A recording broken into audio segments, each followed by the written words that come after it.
All right, so we're back. We're back with the We Got Issues Hoodlum podcast. And listen, you guys like, subscribe, and hit the like button and follow us. Don't make it fun. Like, follow, and subscribe. Hit that button on the right there that says you like the podcast. You know, make us happy. You know what I'm saying? Catch you right back. Welcome to the Hoodlum Show. This is Big Dog E-Man. I'm live today with one of my dear friends, and I guess one of the people that really helped me break into the entertainment industry, Philippe Darrell. Philippe, welcome to the show. Good to be here. Good to have you. You know, I was doing my my one-on-one interviews, and I always talk about how I started in the business, and I give credit to you and Greg always, because that's really where I got my stomping grounds and where I met some of the most influential and greatest people in the entertainment industry. And it really it started at the Palladium for me. It started at the Palladium, but you have a very interesting side, because you guys were really the club impresarios for Los Angeles nightlife, especially with clubs like Paradise 24, even working with Roxbury and Garden of Eden and all of these amazing clubs, Century Club. But we first met as you guys came to my club one night, and I was at Montego in the Valley, and you walk in with the heavyweight champion of the world. Yeah. I don't know if you remember that. Yeah. But it was epic. You guys came in with popping bottles, came in limousine right in front, popping bottles in front, and I never saw a $1,000 bar tab. I saw a $1,000 bar tab that night, and you guys motherfuckers walked out. And I'm like, what the fuck? But you said to me, I remember you said, yo, this is your club? And I said, yeah. And you're like, yo, man, we're opening up this club, the Hollywood Palladium. Think you can bring this crowd over there? I'm like, yeah, I can do it. And I remember opening night at the Palladium. I had never seen anything like it. First of all, I had no idea that you guys wanted me at the front door. But, that was just shocking to me, because this is, by the way, the height of the gang wars. Yes. This is the height of the gang wars. This is East Coast, West Coast. East Coast, West Coast beef. Bloods and Crips beef. And you and Greg say, all right, man, Ev, you at the front door, and you're going to work with Marcine at the front door, and we walk out first night, and there's 2,000 people in the front parking lot. Well, you know what? It was like you were non-threatening. Okay, By the way, the girls say I got a non-threatening penis, by the way, but that's something else. But this is something different. You were a smooth talker. You knew how to keep things at peace. So we knew what we were doing by putting you out there. I did. You looked at it as maybe a black and white thing, or why is this white guy? No, I just didn't know the confidence you guys had for me to run the front door of the biggest club in LA history. We knew you'd gain respect because we knew you knew how to talk to folks. And really, that's what it came down to. It really came down to just customer service. And you weren't a dick. Right. But you were strict. But you played by the rules. And it worked out, man. I mean, those were like amazing time. Opening night, remember we had the billboard on Sunset. Oh my God, we had Margine's legs. Yeah. We were like one of the first clubs to have a billboard on Sunset. Yeah. Okay, just to say that. But hanging out with Mike Tyson that night, drinking all that champagne, and then leaving the club. You know what? Because I just have this one story because it's so epic, right? So we leave that club that night, and we're in the limo, and we're faded. And we're up on Mulholland Drive, right? And we all get out the car, and we all piss. And it was like the Rat Pack. Right. So, you just wanted to take a picture of somebody. Sure. I'm sitting up here pissing on Mulholland outside the car with Mike Tyson. Right. Me, Greg, Mike. So that was a classic. That was a classic night, man. And it led to our friendship of over, 30 years now? It's over 30 years. And it's an amazing friendship. I pay homage to you guys, because not only are you guys some of my best friends, my lifelong friends, and I love you guys more than you'd ever know. Yeah, respect is mutual. But thank you, buddy. But there were some of the most amazing nights of my life. I tell people, I tell my kids, you know, It's so crazy, and I have to interrupt you, Evan, because I got stories that I got to go. But Mike had just did a podcast about 2 weeks ago. I can even show it to you, and he talked about a night at the Palladium where he met Tupac. You saw that, right? Yeah, I was the one sitting around the back. We had 9,000 people show up. We had the biggest. We threw the biggest party. This is not to pat ourselves on the back, but this is just real. Think about this. We had 9,000 people show up for a party. Oh yeah. Magic Johnson. We did remember Arsenio Magic Hall. Johnson. What was that? The Toys for Tots. The Janet Jackson. Rhythm Nation. What about Paul Abdul? Forever Abdul. Your Girl. In Vogue. What about Grace Jones? I talked about Grace Jones. Madonna came to the club. Terrence Toy was DJing at the club. We had some amazing nights that were just legendary. I remember one night, and I think it was, you guys are like, we're going to do Toys for Tots. I'm like, oh, this is pretty cool. Do Toys for Tots for Christmas. And we had dumpsters that were filled. You guys made an announcement. Bring a present and you get it for half price or something. There were dumpsters, 40-foot dumpsters. One of the biggest Toys for Tots in LA history. Okay? But the story gets better. You guys booked, I think it was Run DMC and LL or something like that one night. LL. And the people were at the front door and they lost their mind. They heard music going. They busted the steel doors off the hinges. Do you remember that night? You know what? It seemed like we had several nights like that. I remember getting shot at. Do you remember, what was the guy's name? There was a pimp. He used to have a white limousine, a white Rolls Royce. Are you talking about Pierre, right? Pierre was cool, man. Oh, I like that he guy. was so cool. He was Anna Nicole Smith's boyfriend on the DL. Yeah, like she confided in him. He I don't know if he was. I wouldn't say he was her pimp, but he was definitely like her dude. Oh my God! So he comes to the club one night, and I'm just getting there, and out front he has his limousine, and he has the top down, and he is fighting with this blonde girl. Yep. Right behind him is the USC baseball team, and they're in the truck, and they see this black dude with long Jerry curl hair beating on this white girl, lily white girl. They jumped out and beat him up. Do you remember? Is that right? I dragged him into the club. See, I don't see. Ev, you know what? And this You had is so great. much shit going on. You know what's great about this? Because you were outside and I was inside. It was so I'm dealing with all this shit going on inside. You're dealing with all this shit going on outside, and it's such a great. It's great to hear like some of the stories about what happened outside. Oh, I got we were inside dealing with all kind of shit. Oh, we got Mike Conception coming in. With his entourage. You got Tony Lane coming in with his entourage. You got Bloods and the Crips in the club. But you know what though? Ev, no problems. No problem. You know, this is what I have to No one believes it. You know, just like I said, because we really knew how to deal and defuse situations. So a lot of that time was like, Mike come up, Conception, and at the time he was feared and loved by a lot of people. Yeah, he loved me. And all you really had to do with some of these guys was pull them to the side and show them respect and say, look, we're just trying to run a business here, and and a lot of times they would just be like, I'm cool.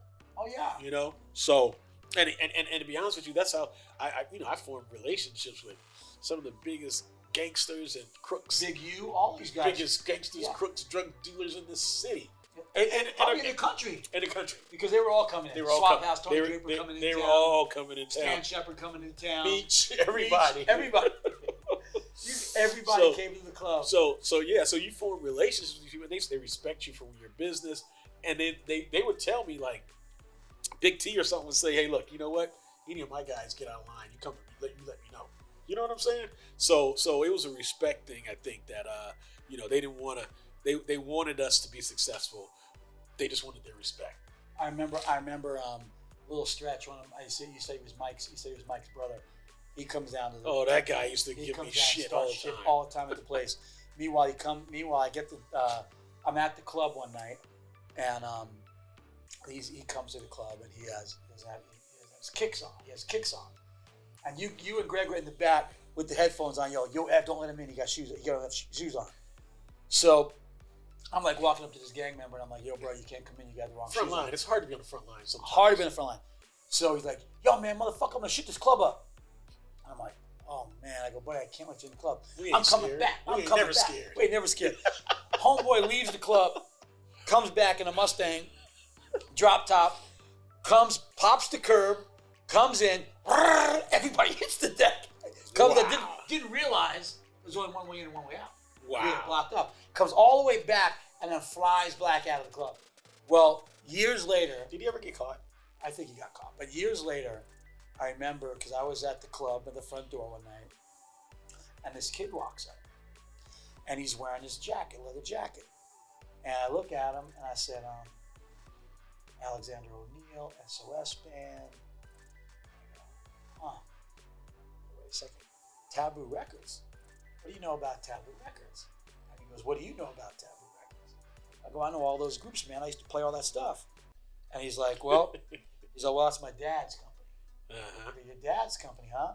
And I just started working at Bauer Benedict, and I'm making $1,000.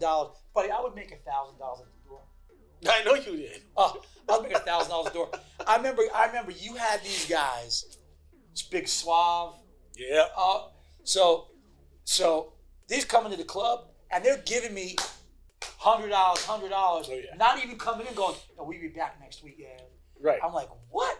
They just came in, laced me, and then bounced. Right. Well, I remember bringing about 5 or 6 pair of shoes in my car because when the guys came in, instead of turning them down, because these guys are ruthless guys. Right. I said, yo, I got size 10s and 11s in my car. I was giving them shoes to get in. They were bringing their shoes back. And I would get their kicks back, and that's how they got into the club. And so wherever I was like, I felt comfortable because you guys had afforded me this opportunity, but some shit went down over at that club. Some shit went down at that club, and it was always, I mean, you had Tony Rutherford there, totally secured. I mean, these guys you guys set these guys up to have real businesses. Yeah, real careers, and it was unbelievable stuff. I always say that if I'm not good at anything, I'm pretty good at putting people together, and I think that Greg and I, although we were the heads in charge supervising, but our team was so special. Yeah. Our team was some of the baddest dudes in the city and what they did, and in terms of running a nightclub and just people skills and stuff like that. And you went on to just do some. It's funny that I'm sitting here with you now doing your podcast as we go back to years and years of how this whole thing started.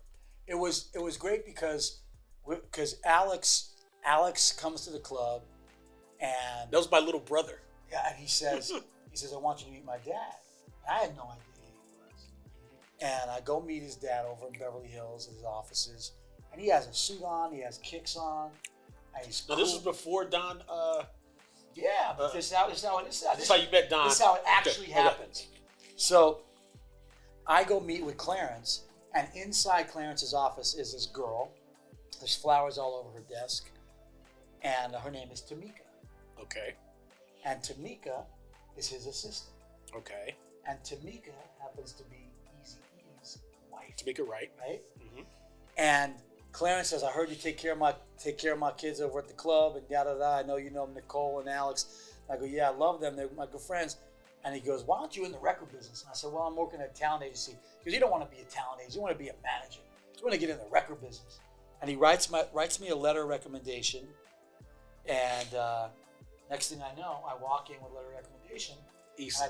And I go to A&M Records, Don Easton's office, and I show him the letter of recommendation, and he goes, "So you're going to start Monday?" And I go, "What?" And he goes, "You're going to start Monday." And I go, "Well, don't you need to have an interview?"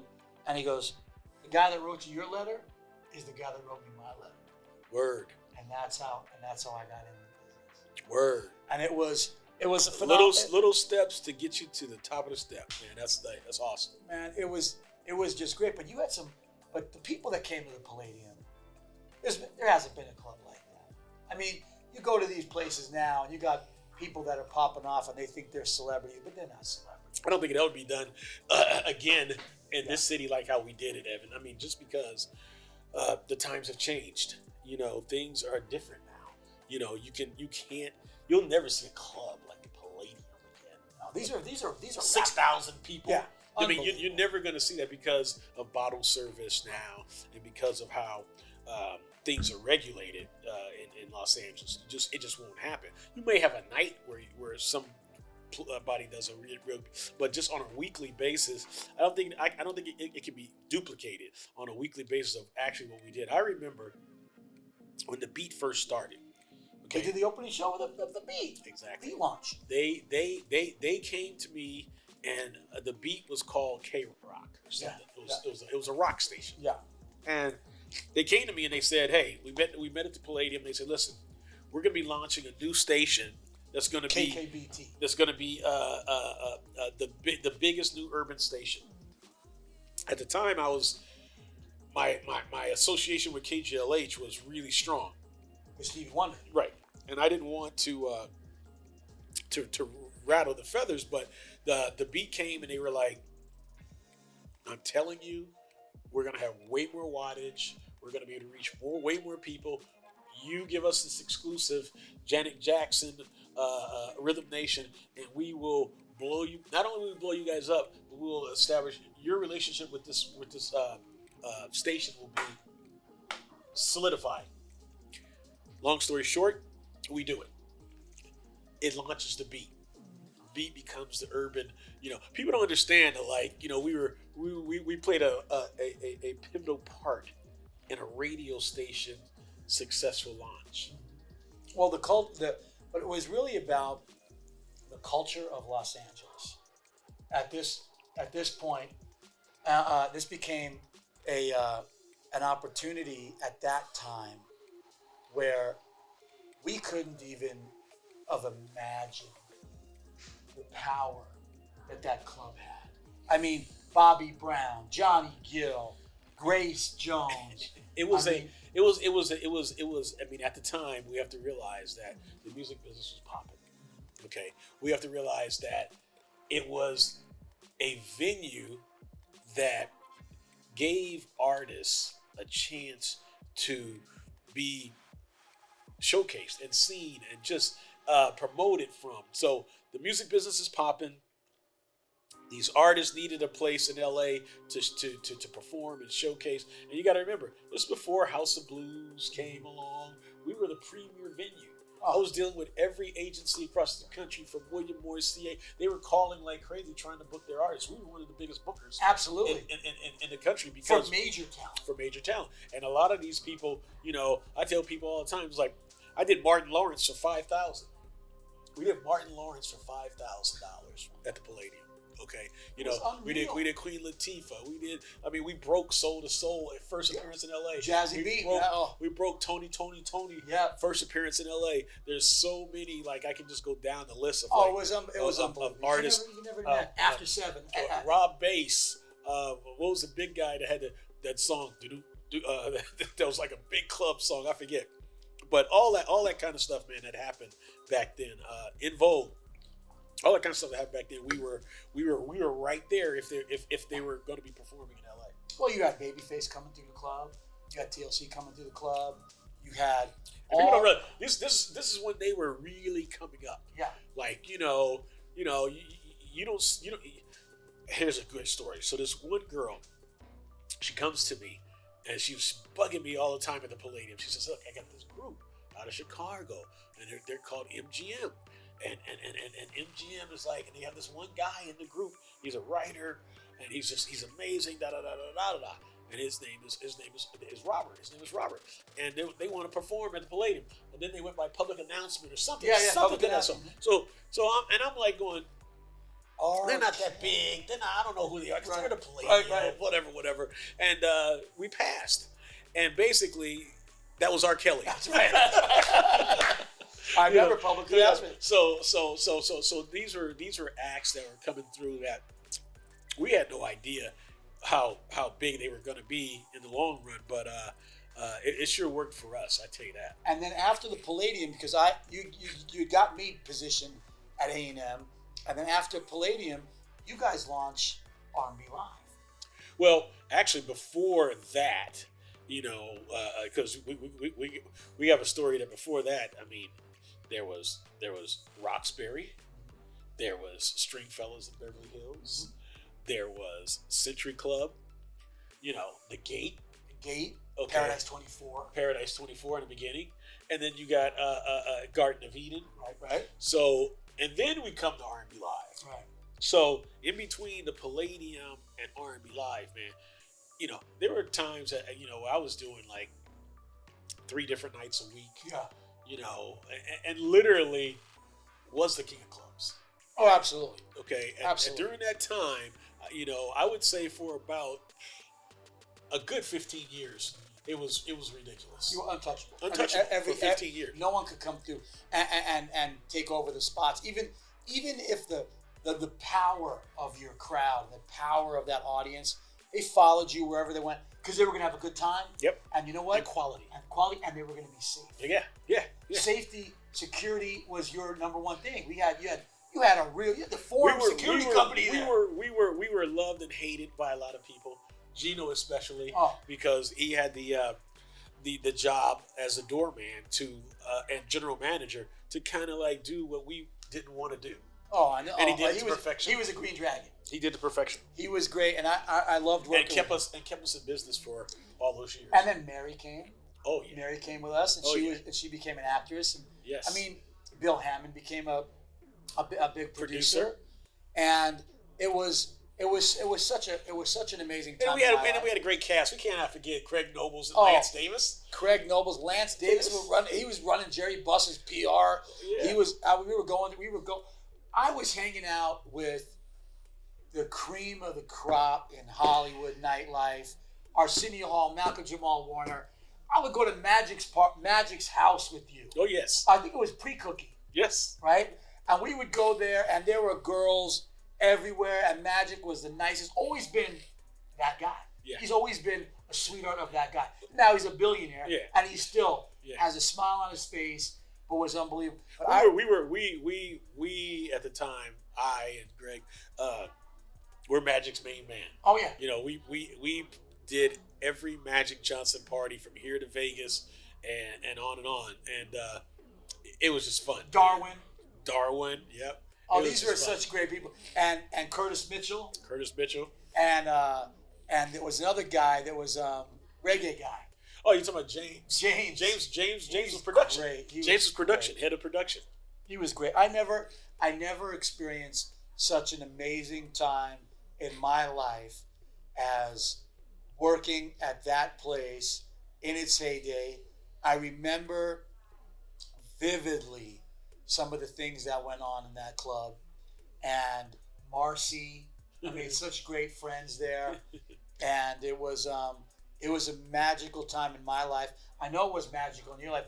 Now I was stressed out. Of course you're stressed out, but you were making so much fucking money. I mean, our you had so note much. Our note was $120,000 a month. Wow. $120,000 a No month. wonder you're up my ass all the time. That we had to come up with. Okay, and we did it for 3 years. It was great. But you guys, literally the king of clubs. And now I understand not only you're working on a movie and a TV show, but you've had several businesses that you've launched. You've developed alcohol brands. We're brand ambassador for brand ambassadors for Guillotine Vodka, which is a high-end new vodka company out of France that's blowing up. They're at all the high-end places in Beverly Hills and things like that. And they just brought me on recently to continue the reputation of a high-end quality. And vodka. you also were a representative for the bank. Black-owned bank. Yeah, my good friend is the CEO of the largest black-owned bank in the country, Kevin Cohey, and he brought me in to be the brand ambassador for the Liaison, entertainment division. And I think that's something that's absolutely amazing. And they're into a lot of stuff besides real estate. I was a brand ambassador at Ebony Magazine for a little bit of time as well. So, my brand influence has become something that I think my company will be representing different corporations in the future for urban lifestyle. Well, I got to tell you, there's so much to talk about, but we have a segment called "We Got Issues," and you've allowed me to participate in a lot of the things that you've been involved in. But there was one particular artist that I had the pleasure of working with, and I got to bring my artist to your venue, showcasing her for the first time. And I know where you're going. And she ended up being one of the most influential artists right now, especially a female. She's a female icon right now. She just won the Golden Globe for the U.S. versus Billie Holiday. Uh-huh. And that was, at the time, her name was Cassie. Cassandra Beatty. Right. And now it's Andra Day. Now, when I brought her in, when you brought her, shot. You gave my shot. Well, it was a shot that we didn't have to give you. Right. I mean, it was like you called me up and you said, "Hey, Phil, I got an artist that's so amazing. You want her on your show tonight?" I was like, "Evan, my show's booked." Right. Okay, like I have this is at the time we were producing R&B Live, and it was a really hot show in Hollywood, and all the new artists and established artists were trying to get on the show. So Evan calls me, and he's adamant about this girl who's just phenomenal. So we're producing a show, which means that we have a timeline, we have everything already worked out. But because it's Ev and he was so adamant about it, I squeezed her in and put her somewhere in the middle of the lineup. Man, let me tell you, one of the best decisions I ever made. I mean, this girl. Oh, that's a whole other story. But this girl was so dynamic and so poised, and was just she had star. When you see a star, you already know it. Like, that's it. And she was a star. Yeah. And we knew that. And you knew that. Yeah. So we're very proud of her. To this day, she's done some. She broke her teeth. She cut her teeth at R&B Live with you. Wow. And that's just something that, I'll never forget. It was the most, as gracious as you guys were, it was the vehicle to get all the labels involved, because everybody was there. Tuffy was there. Big John was there. It was just a matter of time for her. Yeah. Some artists, when you got it, you got it. It's just like you just got to go through your journey. The journey can be tough. Yeah. The journey's not always easy. The journey, it takes a lot to go through the journey. But she got to where she is now because of you, and with the hard work you put down in the beginning. And I think that artists forget that. We're back with the We Got Issues Hoodlum podcast, and listen, you guys subscribe, and hit the like button and follow us. Don't make it fun. Like, follow, and subscribe. Hit that button on the right that says you like the podcast. Make us happy. You know what I'm saying? Catch you right back.